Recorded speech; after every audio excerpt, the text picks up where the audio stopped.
Today, or tonight rather, I'm going to talk about my tarot decks. One of my followers on Tumblr suggested that I talk a bit about it. He was interested if the different tarot decks that I have, or that I have used over the years, if I interpret them any different or use them any differently. And the answer is yes, I definitely do. To an extent. I mean, of course, there's common threads in all of them. I have two decks right now. One is The Animals Divine Tarot by Lisa Hunt, and this is the booklet it came with. This is not a beginner's deck, I would say. You want to know a good deal about mythology and be prepared to have to research and learn a whole lot more about mythology from all around the world, as well as a lot about symbolism of just like different animals in general. Because this is really heavy on the symbolism, and because it crosses so many cultures for the gods and goddesses and spirits it depicts, you're going to have to learn to be really versatile with that, and most of them you're probably not going to know unless you're, already have extensively researched mythology, again, from all around the world. So that's been a huge project for me. It comes with the booklet, so you can always reference that, and I definitely have over the years. I think I've had this deck for 4 years now. But I mean, it's been a process of really getting comfortable with this deck, but I love the artwork. It's absolutely gorgeous. It's a fairly, I guess, bright deck. Some of the cards are a bit darker in mood, but it mostly depends on the animal. Like the vulture, obviously not bright and sunny and cheery. It's Three of Swords, and Three of Swords is never cheery. And then there's other really vibrant cards. Let's see if I can find one. Like the Ibis, which is Seven of Swords, I believe. Six of Swords, sorry. And it goes over different gods and goddesses. Let's see if I can find a good one.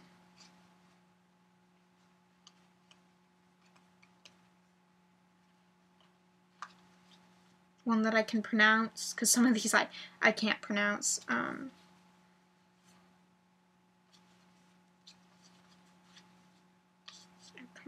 Oh, Sedna. I love Sedna. From I believe it was Inuit. Yes, Inuit mythology. It's one of my favorite myths. So this is a very eclectic deck. It's a fairly non-traditional deck. It definitely references the basic design of like a Rider-Waite as far as the setup, but the imagery greatly differs naturally for its content. The other deck I'm using is actually just a Major Arcana. It's Eternal Dream Tarot by John Glock. He only made the Major Arcana. He's never made the Minor, and I don't think he has any intention to. At the time that I obtained this deck, he was offering a download of the entire Major Arcana for free that people could print out. I don't think that's still offered anymore. But you can definitely check out his website anyways, because his artwork is absolutely gorgeous. It's all pen and ink. This is a much darker, and I guess you could say surreal, and even more non-traditional than Animals Divine Tarot by Lisa Hunt. There are definitely recognizable cards, but none of them are labeled specifically under the titles of the Major Arcana. So you have to kind of figure that out yourself, and some of them are pretty obvious, others are more subjective, and you kind of have to take the time to figure out what you think it is. Like I decided that this one is the tower. Or you could not, you could just not bother naming them and just go by, just interpret the card as is. This would certainly work that way, but I find it easier since I record all of my readings that I do, to be able to just write down a title rather than try and describe what's on the card, especially when I need to do something quickly.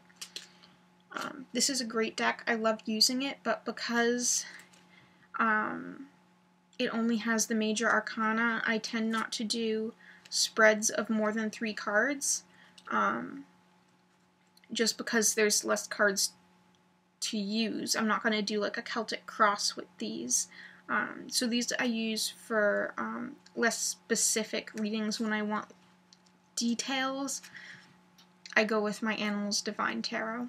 And it also depends, how I'm feeling at the time, which one I think I can connect with better as far as the artwork.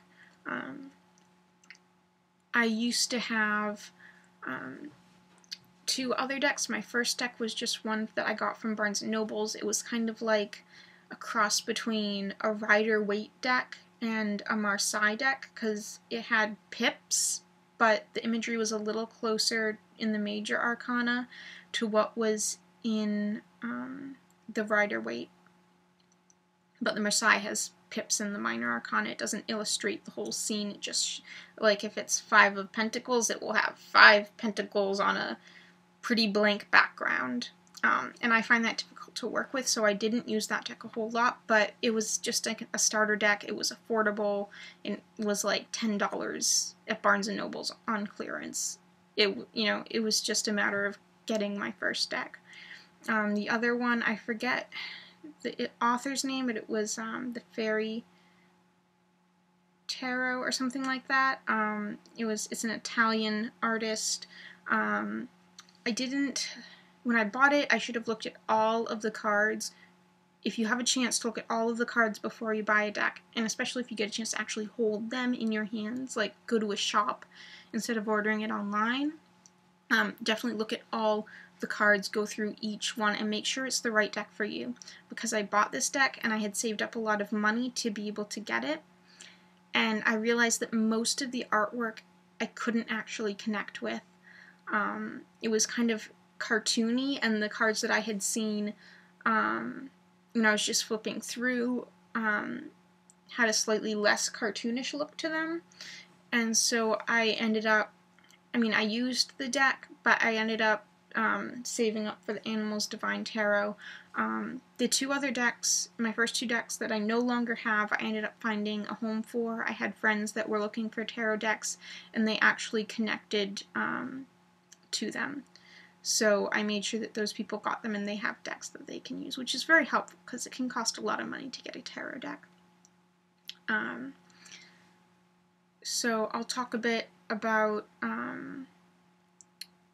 the different spreads that I usually do, what kind of questions or queries or that I usually do with spreads, and a bit about how I keep track of that, interpretations, which I'm working on, my own interpretations outside of the book, and I'll also talk about a deck that I want to get in the near-ish future.